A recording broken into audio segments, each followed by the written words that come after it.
Okay, so we're looking at a launch that, might seem like just another Tuesday for SpaceX, but it's not. This one is something special, a real record breaker. Let's dive right in. So here we have it, the before and after. On one side, you see the Falcon 9 just sitting there on the pad at Vandenberg, total calm. And then boom, on the other side, it's just tearing through the sky. Now this isn't just a pretty picture. This rocket, this specific booster, has flown 20 times before. This launch right here, this is number 21. That's a huge deal for reusability. So why is that so important? All right, before we get too deep into the rocket itself, you've got to understand what it was carrying. I mean, what's the point of the launch, right? Every flight has a job to do, and this one was carrying some seriously important cargo.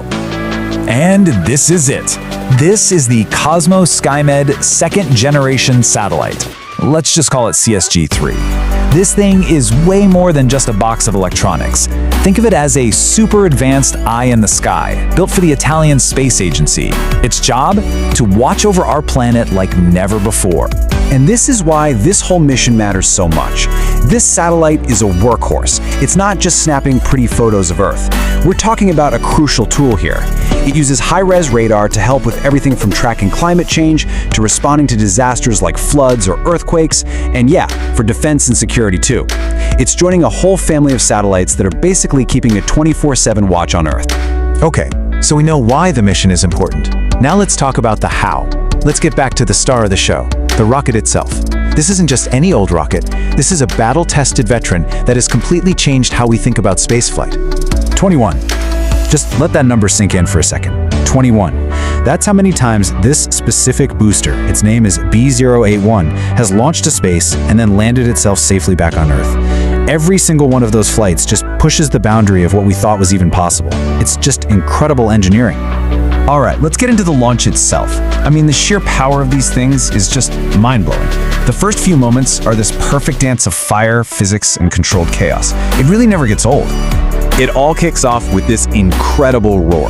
All 9 of those Merlin engines fire up at the same time, just blasting out this unbelievable amount of power. And that's what it takes to lift this massive rocket right off the pad. And it's up. In just a few seconds, it clears the tower and starts its climb, picking up speed like you wouldn't believe, punching its way through the atmosphere on its way to orbit.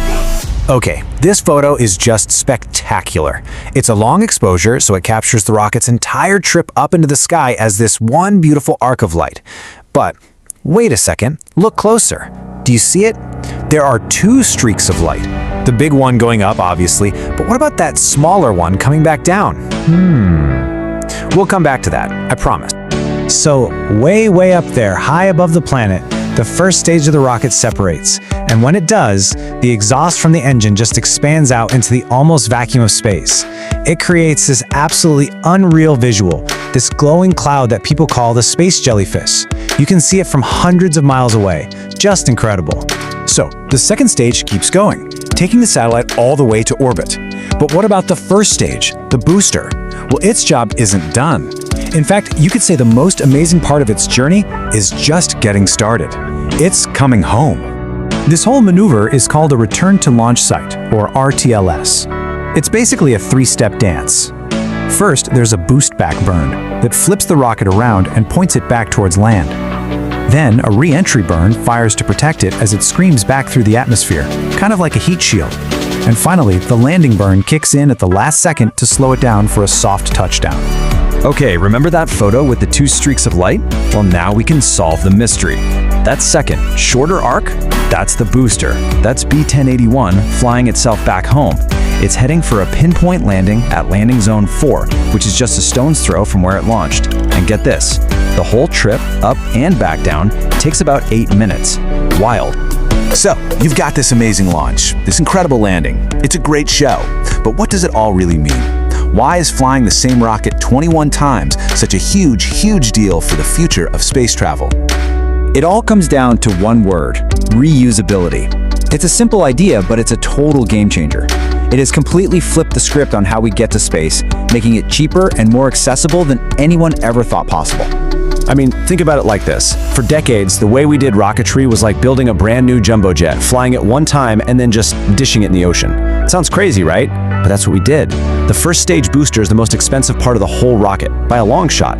Being able to reuse it over and over, well, that's what makes all the difference. And that is the real payoff. This reusability is what enables these really important missions to happen in the first place.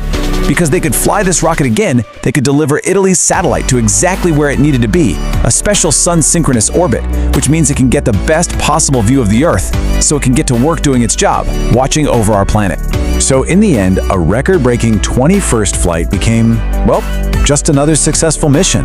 And that's the whole point. SpaceX has taken something that was once pure science fiction and made it routine. And that just makes you stop and think, right? If this is the new normal, what's next?